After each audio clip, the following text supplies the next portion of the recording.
AP 9th class Telugu. Chapter 3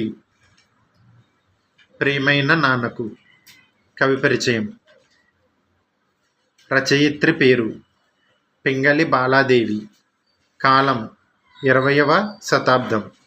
జన్మస్థలం తూర్పుగోదావరి జిల్లా పెద్దాపురం తాలూకా కాట్రావులపల్లె.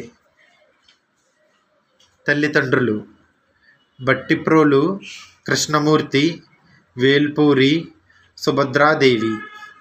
రచనలు: చీకటి ఒక వెన్నెల, పొగమంచులో సూర్యోదయం మొదలైన నవలలు.